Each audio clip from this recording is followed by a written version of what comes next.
All right, let's get the show on the road with an espresso coffee bean in my mouth. Well, now we'll talk about the weather.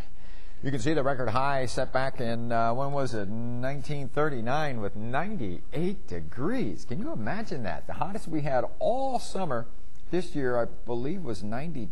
Could have been 93. These are official numbers at the airport. There we go, 31 degrees. Oop, that's a freeze back in 1966. Well, fortunately, we were closer to the cold than we were to the hot. I'll show you the numbers at 5 and 6, maybe at 10. We'll show you how cool it got this morning, but there were a number of locations down into the mid-30s. Well, that's what we got right now, 58 degrees at the Wheeling, Ohio County Airport. That's actually down. It was up to 60 earlier. We've got lots of patchy clouds coming in from the west. We'll show you the satellite in a bit. Coolest air is out to the east with Washington and Morgantown both coming in with 57. And then you can see 60 in Steubenville, Cambridge, and 61 in New Martinsville. Winds are coming in generally out of the north and northeast at about 5 to 9 miles an hour. Not much to report there. Notice this blob of clouds kind of moving in our direction as we've gone through the day, and there's still a lot of low-level clouds hanging back there. So I was hoping for a little bit more sunshine than we got, but you can't complain about the weather. I mean, weather-wise, it's going to be good for high school football tonight, for the Mountaineers tomorrow in College Park, Maryland, and also for the Steelers at Heinz Field in Pittsburgh. There's what we're looking at temperature-wise, and you can see some pretty cool stuff. It must be a rain-cooled 53. I was going to check that, but I got busy doing other things. I'm sure when we click the button, we'll see that there's rain in the Kansas City area. 53 degrees. You can see Chicago, 57, 60 in Buffalo, 65 in our nation's capital in Boston. No surprise there. And you can see the hot stuff's way down in the south. South Florida, 89. South Texas, 88. And, of course, Desert Southwest, 91 in Phoenix. In terms of watches or warnings, well, this is the humidity levels. We shouldn't even be showing this. It's so low, nothing to worry about except down in the Gulf Coast area. Well, we'll click the button, and we'll show you the frost freeze advisories, which are now going to swing mostly over to New England. Here's all these clouds. There's a little bit of rain. Where's Kansas City? Kansas City's like up there, so not sure. But you can see a lot of this darker gray indicating low-level clouds kind of hanging over the central and northern Great Plains. Well, it clicks the button again. We move on to Predictor. Now, if you got a barometer at home, you can give it a little tap, and you'll notice it'll nudge up just a tiny bit, indicating that the pressure is still rising. What is pressure? It's force per unit area. What's the force? It's the weight of the air. Weight of the air per unit area is your pressure.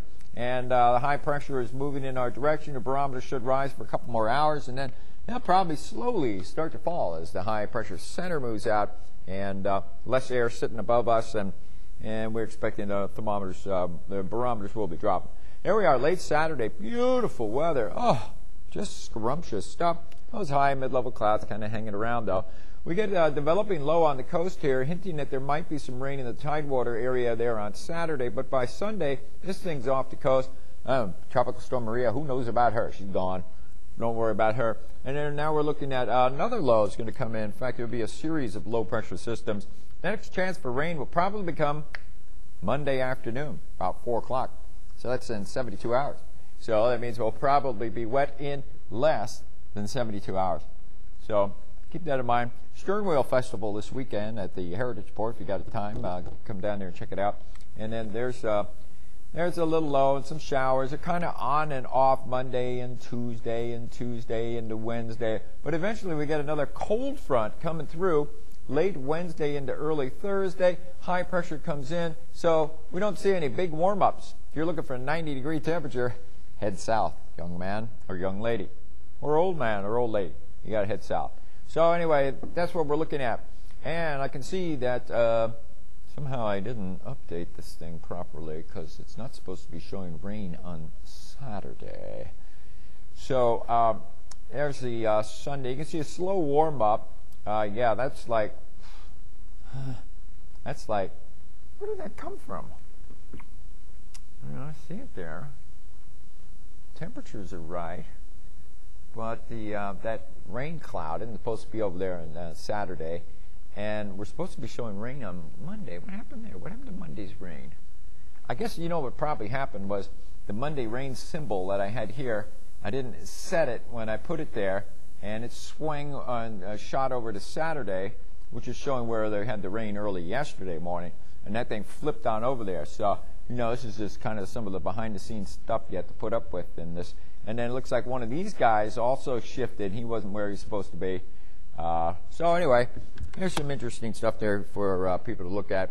Weekend looking pretty good. Enjoy the dry weather while it lasts because we do have those showers coming in next week.